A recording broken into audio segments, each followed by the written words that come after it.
أعوذ بالله من الشيطان الرجيم. بسم الله الرحمن الرحيم. قيل يا نوح اهبط بسلام منا وبركات عليك وعلى ممن معك وأمم سنمتعهم ثم يمسهم منا عذاب أليم. تلك من أنباء الغيب نوحيها إليك ما كنت تعلمها أنت ولا قومك من قبل هذا فاصبر إن العاقبة للمتقين. tukyali mu Surat Huud, sura ey'ekkuminemu, tuli mu ruku yakuna aya 49.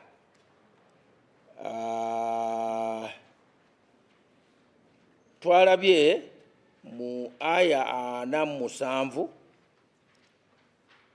Nuhu mu kaseera awo ng'alaba amatabanga gagenda gazingako buli kimu, n'omwana we mutabanyi we Yesulubabba n'alowooza nti okulinnya olusozi kijja kumutaasa amataba, nekitasoboka kuba ye yali mu bwonoonyi, ate ekisuubizo ky'okuzikirira kyali kikwata ku bwonoonyi, nga n'omwana we yali mu abo aboonoonyi abaali destined to be drowned, abaali balina okuzikirira okufiira mu mataba. Kakati ng'omuzadde, buli muzadde yenna abeera ne feelings, no matter omwana we muwulize gyali oba si muwulize, naye omutima gw'ekizadde gwo tegwebulizaayo. N'olwekyo mu kaseera ako yalaba mutabanyi we nga amataba gamusaanyaawo, ne yeewuunaganya n'agamba, ayi Katonda wange,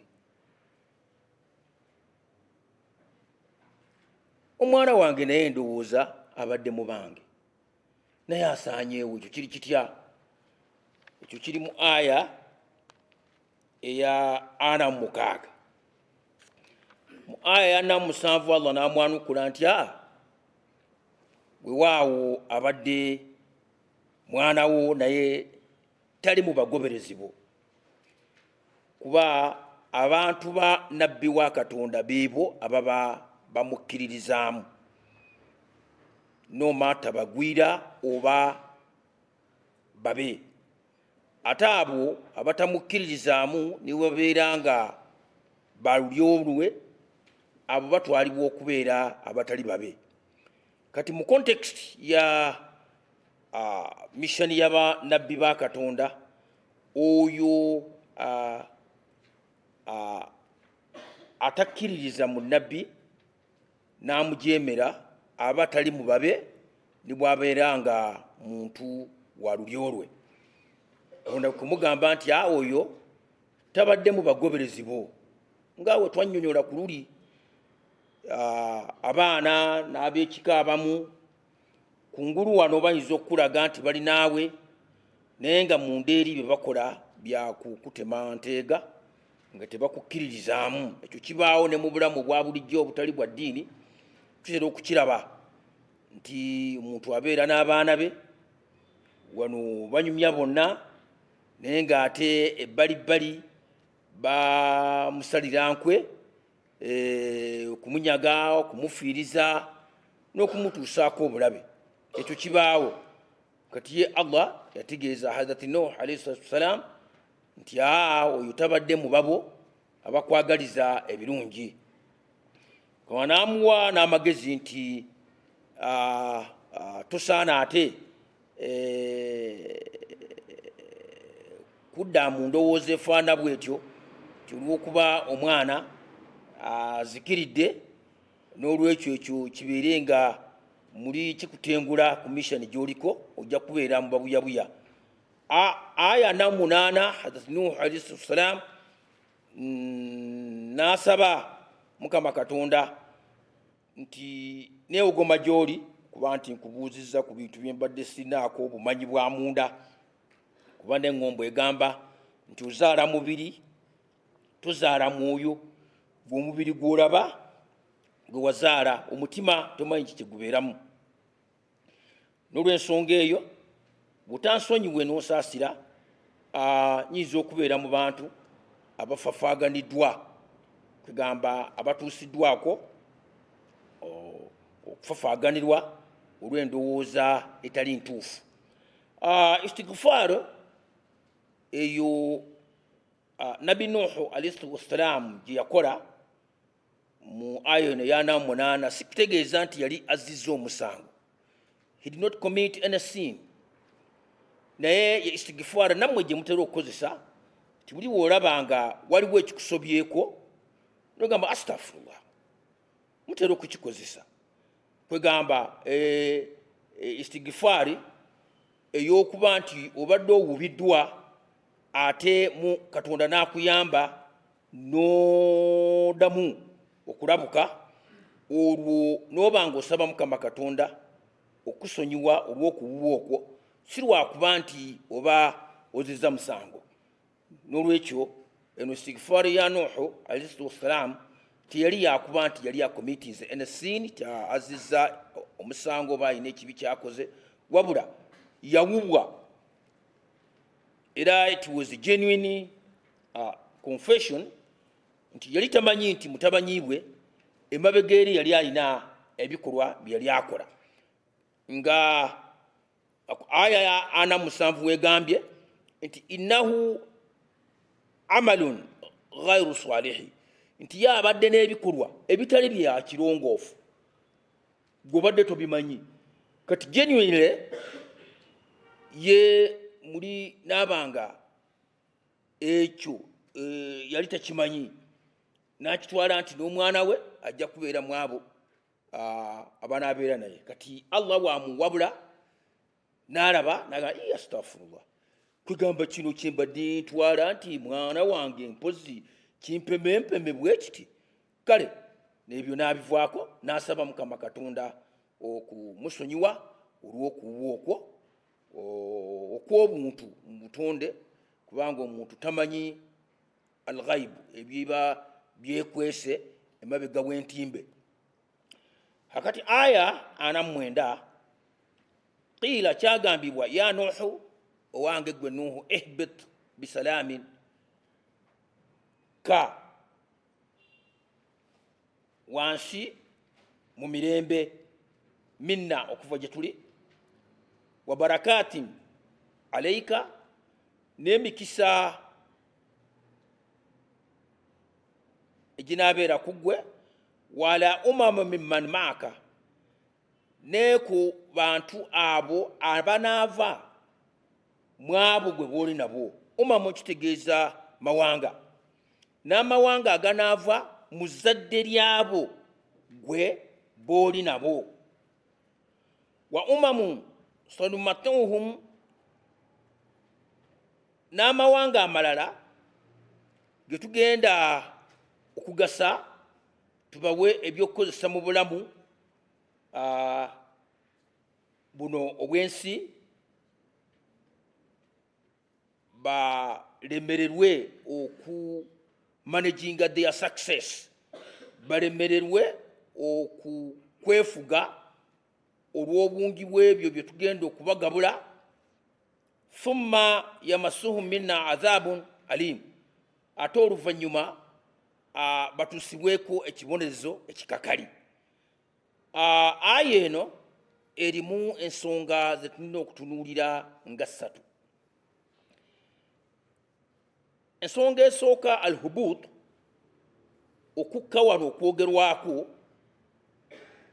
nabategeeza nga aya yatutegeeza nti wastawat ala judiyi, nti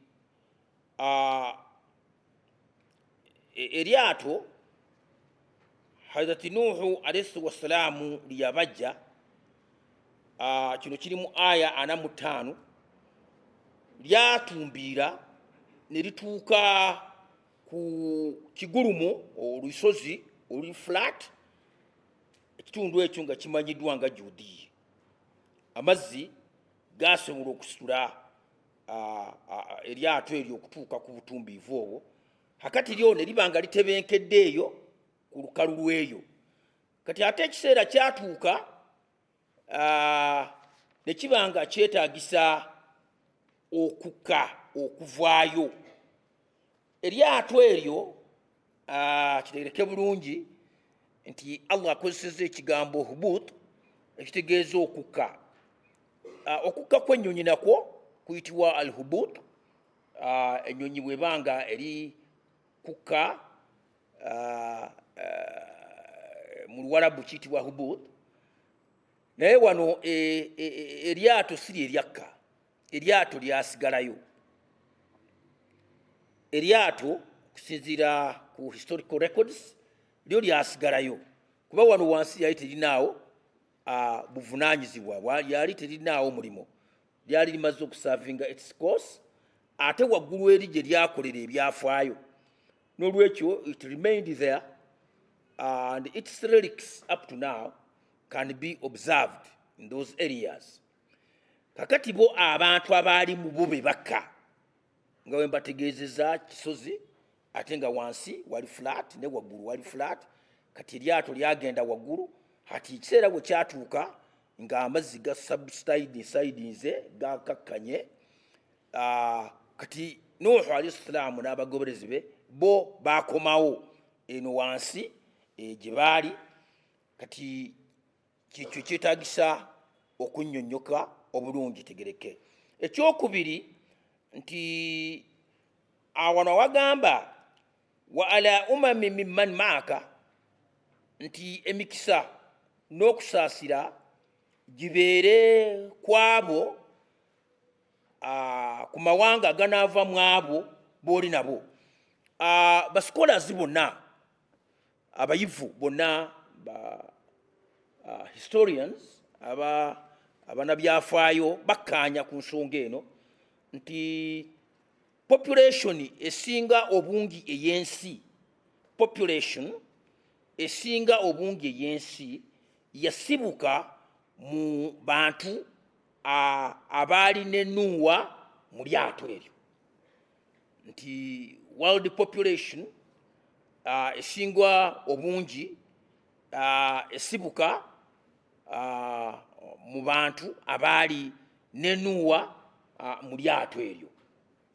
N'olwekyo this is also a landmark, kyafaayo kisaana okutegeerekeka mu ngeri eyo nti population eyo yali yateekebwamu omukisa.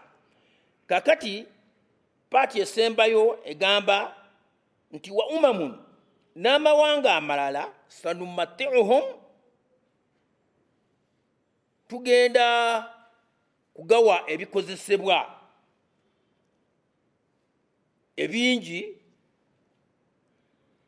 thumma yamassuhum minna adhabun alim, ate oluvannyuma batuusibweko ekibonerezo ekikakali. Nti mu aya eno Allah ategeeza nti mu bantu ba Nuuwa mujja kuvaamu amawanga agagenda okumaamira ensi eno.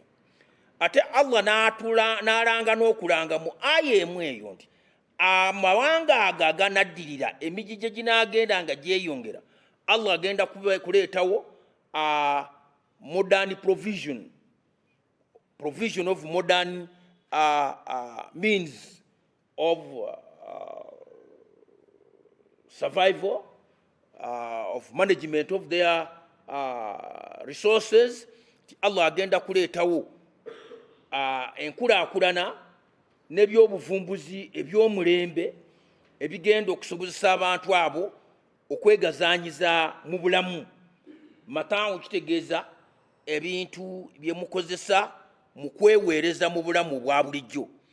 Kakati nga bw'olaba these modern gadgets bye tulina, motoka, nnyonyi, TV, Allah yakiranga already, kyamanyibwa kuviira ddala ku Nuuhu nti mu maaso gye bulaga wajja kubeerawo technological development modern development egenda okuasharinga in egenda okuleetawo ebikozesebwa ebijja okubeera eby'omulembe ebiyinza n'okusobozesa abantu okuwuguka okuva ku mulamwa ogw'okutondebwa kwabwe nga kwe kusinza Mukama Katonda.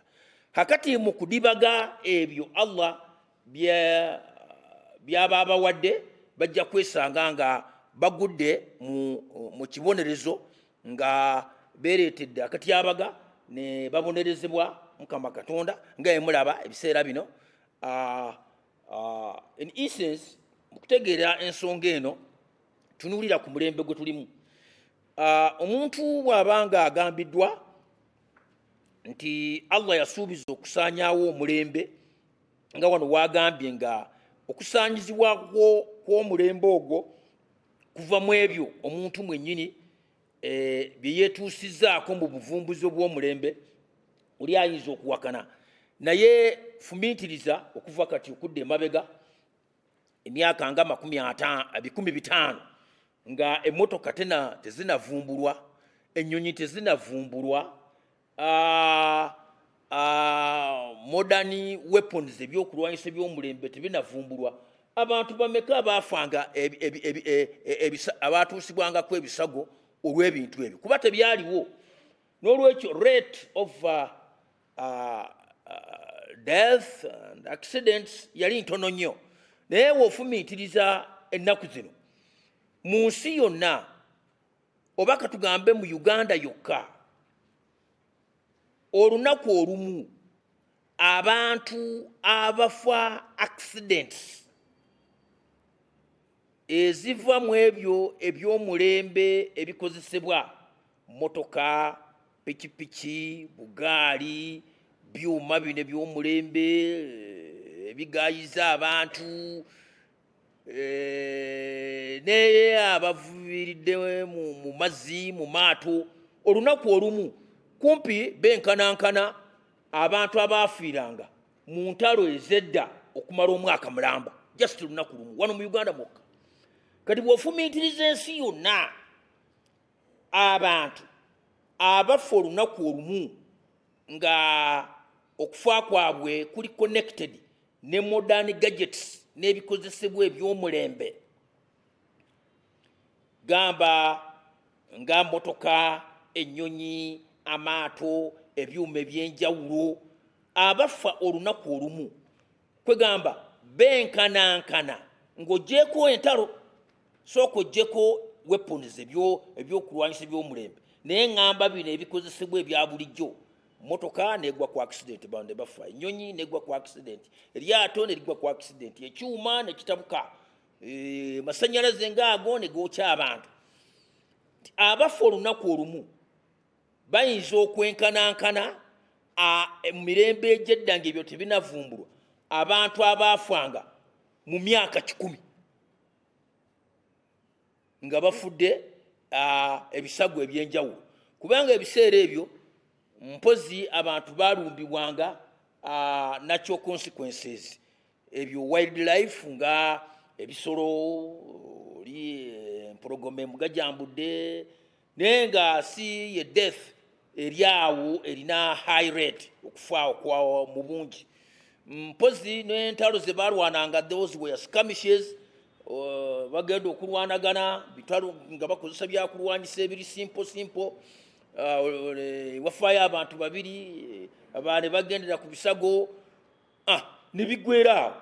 Akati olunaku olumu abantu abafa modern gadgets ebikozesebwa eby'omulembe bayinza n'okusinga abantu abaafanga such accidents n'entalo zaabwe ng'ozigase okumala emyaka 100. Yensonga lwaki muwulira bagamba nti abantu ab'edda bawangaalanga nnyo. Lwaki? Tebaalina these harmful industrial gases, tebaalina mukka gwa kabi ogwanyookeranga abantu nga kati woolaba ne modern usage of cosmetics yokka okukozesa abaana ebizigo by'abakyala bino biragalalagala abantu bye bayambisa mbu okwerongoosa nsusu zaabwe okulabika obulungi, byokka binafuyiza emibiri gy'abantu. Gattako n'ebyokulya bye tulya nga biva mu kugabirirwa Allah kwatugabirira, buto, other spices, n'ebyo ebirungo ebikozesebwa mu kufumba. Ebyo byokka byokka binafuyiza emibiri gy'abantu okutuuka ku ddaala nti ne age, obuwangazi bw'abantu nabwo bugenze nga bukendeera. Abantu edda abalyanga emmere nga teriimu bino bifaatisi na birungolungo ebyo, nga obulamu bwabwe bulimu open air, basika empewo eri fresh etali diluted ne harmful gases, kwegamba bawangalanga bulungi nnyo era babeera very strong.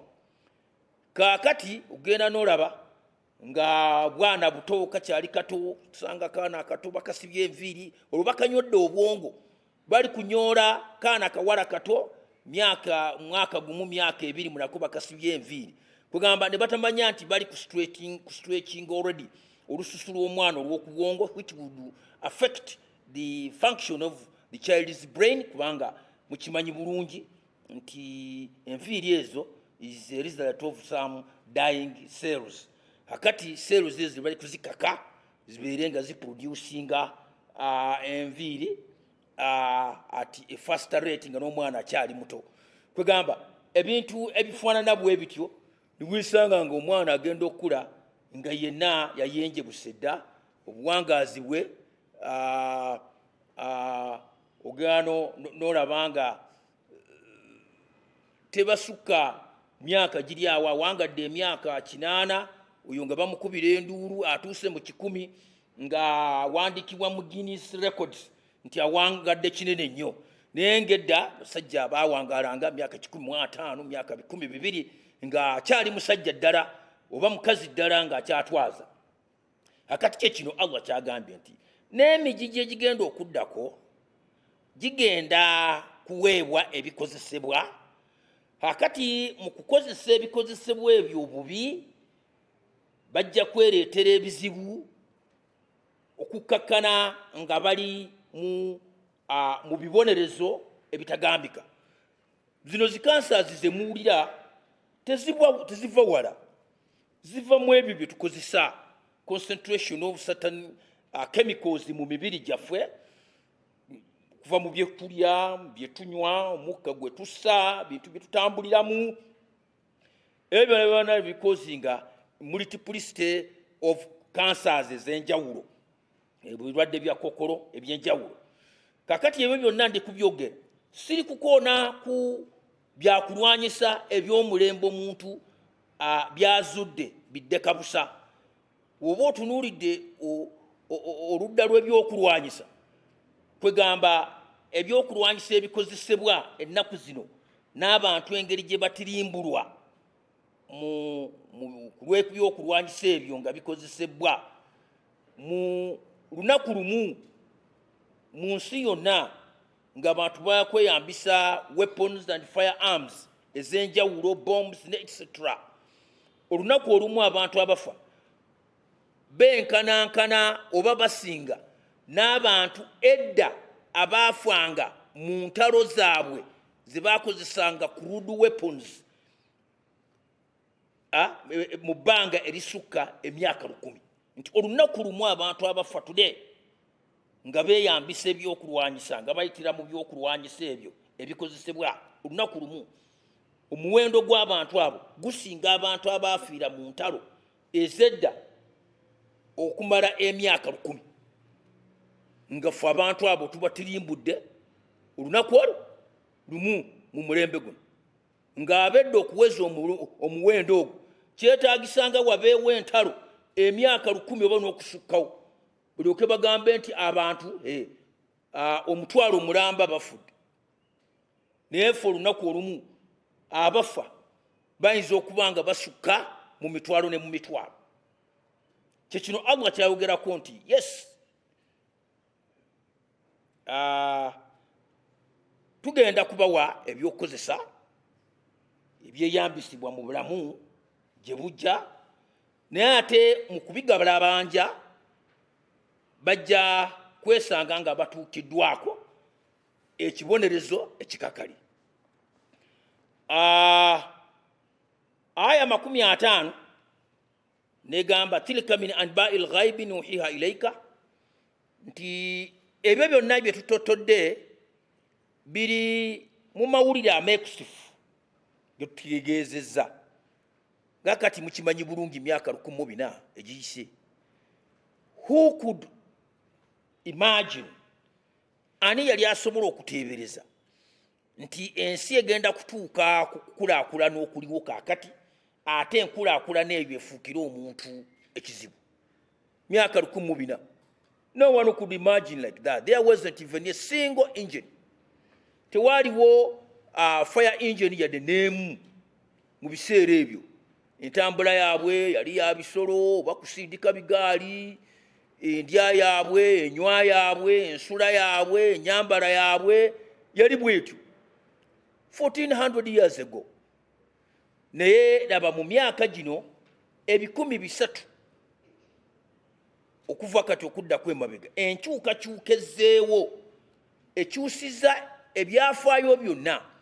N'olwekyo Allah wano yannyonnyola Nabbi sallallahu alayhi wasallam biki ebigenda okubaawo mu maaso, which the people of that age could not comprehend, could not understand. Nga baaliwo mu kiseera ekyo baali tebasobola kukitegeera, naye nga Allah plain truth akitaddewo wano.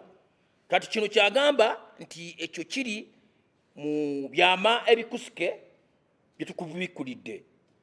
Ma kunta ta'lamuha anta wala qaumuka min qabli hadha. Gwe n'abantu bo wali tolina ky'obimanyiiko n'akatono nga tunaba kukubikkulira nti kino kigenda okubaawo mu maaso. Fasbir, n'olwekyo gwe beera mukwata mpola, mu maaso gye bulaga ebyo byonna bigenda kweyoleka. Innal aqibata lilmuttaqin, naye mu nkomero ya byonna enkomerero ennungi egenda kubeera y'abo abantu abagenda okubeera abeetoowaze nga batya Katonda. Nti mu mulembe ogwo kati ffe gwe tulimu, abajja oba ababeera n'enkomerero ennungi beebo abasigala nga balemedde mu bukkiriza, nga bakkiriza Mukama Katonda. Nti awatali bukkiriza Mukama Katonda tewali nkomerero nnungi muntu gy'ayinza okutuukako. Kati Allah ebyo byali kutegeeza era byategeeza Nabbi sallallahu alaihi wasallam n'ebyafaayo nga bwe bizze nga bibatottolera, n'omuntu ngeri gy'azze nga atambula mu mirembe egyo okuviira ddala ku Nabbi Nuuhu alayhi wassalamu. Incidentally mukimanyi bulungi nti Nabbi Nuuhu alayhi salamu ye omu ku bannabbi oba ye nabbi eyasooka eyalina sharia eyali engazi, kuba sharia ye yakola emyaka gisukka 905, 950 years, that is 1000 minus 50. Ate nabategeeza nti ne mu bagoberezi be wa min shi'atihi la Ibrahima, ne the patriarch Ibrahim alayhi salatu wassalam yali mugoberezi wa sharia eya Nabbi Nuuhu alayhi salatu wassalam. Assalamu alaikum.